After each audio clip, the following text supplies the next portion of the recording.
Well, hello, Merry Christmas. This has been a wonderful day for me. I don't know about you, but I was not going to miss coming on here tonight because I want to make sure I give this night light for those that are getting ready to take care of business, those that are getting in relationships for business coming 24, and even now, those that are contemplating partnerships and especially those who are really are leaders, those that are married, those that are contemplating getting with relationships that they believe that are going to be their spouse. I want to talk to you really, really quick, because I know some of you who may not have a spouse, but you want to be married, or that you may be going through with your baby mama or your baby daddy.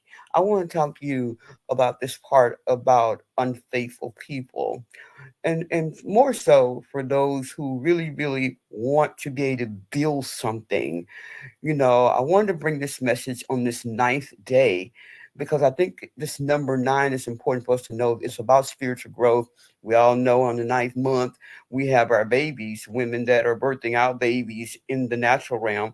But then those that are birthing out babies in the spiritual realm, I need to talk to you as well because a lot of people who are connecting with people who are not equally yoked that I talked about on yesterday, I really think it's important for us to pay attention to the unfaithful people and some real strong struggles that I want to share these three, and maybe later in 24, I'll come back and talk about it a little bit more. But I want to share this particular issue as I gave you Proverbs 20 and verse 6 there. I'm reading in the Amplified right now that says, many a man proclaims his own loving kindness and goodness, but a faithful man who can find, which is so true. But this is the one I want you to pay attention to also, Luke 16 and 10. That says, he that is faithful in that which is least is faithful also in much. And he that is unjust in the least is unjust also in much. Now, I brought this point out because remember, a lot of people today are getting involved with those that they really want to say that I'm going to sacrifice, I'm going to be able to be there for you, and so on. But one of the things I've found over the years, as I talked about a little bit yesterday, God is not going to be able to trust you even to connect with anyone in regards to growing yourself up or your business when you're not faithful to another man's vision. That's very important for you to know because if you're not faithful to something that belongs to somebody else, then we know that that's kingdom building. There's a lot of people, Christians today, who want to do great things for God, but they are unwilling to be faithful in the little things. They're unwilling to handle the possessions that God has given them and be blessed by those and be thankful that God has given them. God is constantly watching over those things that we say that we're faithful in those few things. We're looking for things to be bigger and larger, but God can't use those. Remember, it's the small ones. That's what I always say. Less is more. And God is trying to show you that. So if you're not faithful to another man's vision, one that you connect with, one that you partner with, guess what? Then you're not going to be faithful to anything. Matter of fact, you're going to reap what you sow. Now let's look at this part so I can get ready to get out here. I pray that your day has been good because mine certainly have. I mean, I ate so much cake, my stomach was going, what are you doing? Because I'm not used to eating all this cake and all this extra food. But God really, really had me a wonderful time with my family, and I pray that you are too. Let me give you these three key struggles that I think is important for you to pay attention to. And be sure and share this message because I believe that we got a lot of people that are connecting to people who are not going to be faithful. But one of the reasons I just said just now through these scriptures.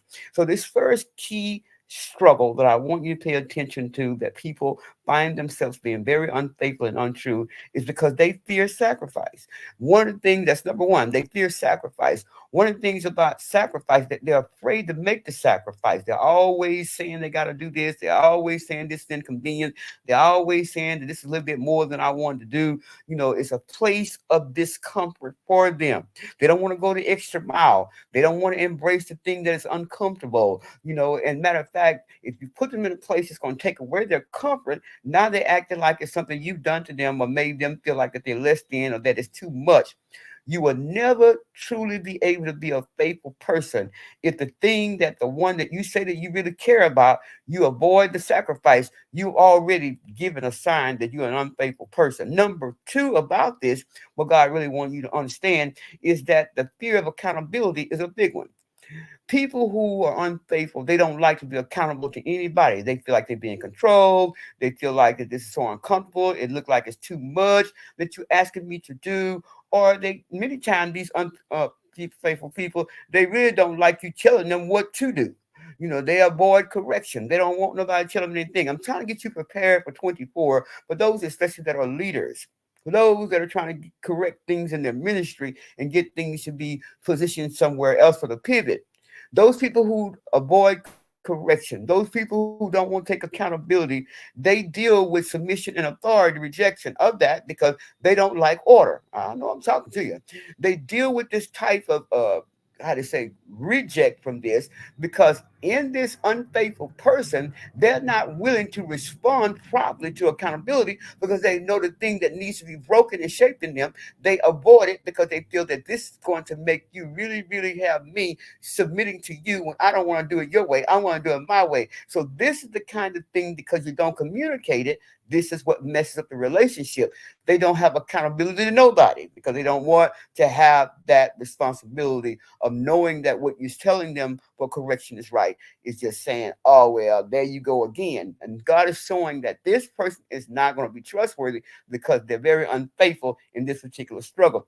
The third thing, they fear commitment. Now, this is a very big one. We do a whole class on loyalty in regards to commitment. People just don't commit to nothing. They can't even commit to their own time, let alone trying to commit to someone in ministry or try to be led by anything. So you find this person who lacks commitment, you can rest assured the relationship is already going downhill because they don't know how to commit to anything. They can't even commit to say, I'm going to be at breakfast at a restaurant on time to meet you there.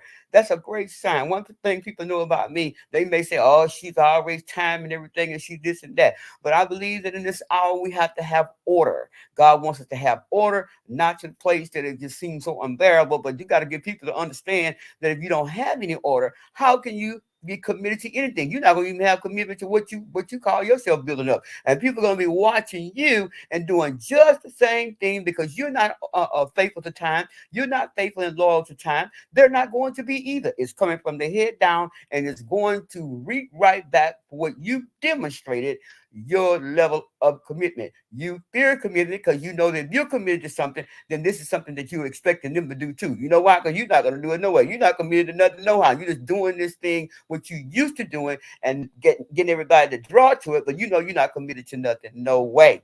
So the fear of commitment, they don't want to be obligated, first of all, to anything. Like I said earlier, they don't want to feel tied down. They got some excuse itis about it. And a matter of fact, this other part about this is that the true commitment is going to have a lot to do with trying to squeeze them to make sure that what you want them to do to commit to a partnership, they want to make sure that it has to do more with what they have, than what you have. And so this means that you really don't have the loyal partnership that you're looking for. So why do they fear commitment then, Dr. Murphy? Well, because it's a demand. We're in an hour right now that God demands order. And when you have order, that means now things can change. Commitment demands change. That's what it's about. Commitment demands change, not just in what you're doing, but your lifestyle. If you want commitment to change and it's not changing you, then you have not truly made a commitment. Other part about this fear of commitment is that commitment creates loneliness. A lot of times, people often who are walking with God, who are really true in a relationship, without saying, I'm going to travel this road without anybody else, I'm going to be an island. Then, when you really see that people are going to be committed, they understand that the road may seem a little lonely. But a very few people find and understand this. Sometimes you may find yourself traveling down the road alone because God wants you to be alone. So you want to be connected with people who don't know how to commit and how to be a partner. The final thing I want to share about commitment creates criticism. That's what it does. I believe that when you think about how it creates criticism, when commitment is made to accomplish something that God wants to get his glory out of, there's always going to be people who are going to have misunderstanding. There's always going to be people who eventually come along with you, but they might not stay with you because God's saying, this is not the journey I want them to do with you. Most of the time, they have an offense, but commitment is going to reduce pressure. And that's what God does. He puts pressure for the juice and the wine to be strong and powerful to be able to do what he needs to do. Where there's pressure, potentially, if that person don't want that pressure, the potential failure is going to come because misunderstanding is going to come. And the very thing that they see that's going to accompany this commitment for you to really get it to accomplish what God wants out of it, that very thing will cause offense. That very thing will cause frustration. That very thing that you're trying to get them to commit to will give lack of your vision, will give them to sometimes feel like that they're not interested in trying to produce or progress anything.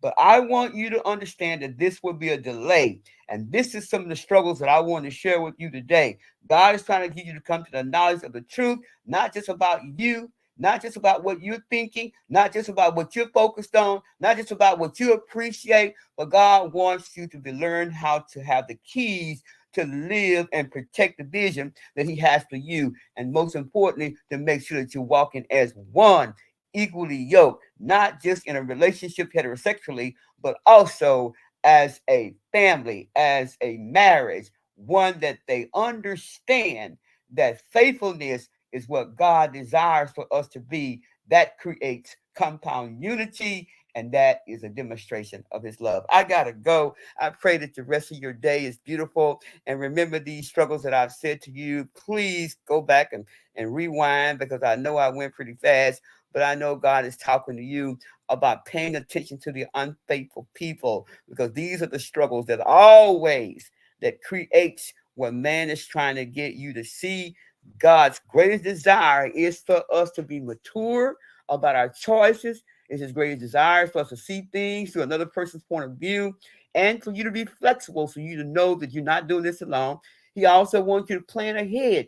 He wants you to be prepared so you don't have to repair stuff that you allowed to break down. He wants you to look at things not just through the lenses of what you need, but as a compound unit, as a family matter, as a one, how they say, married as one.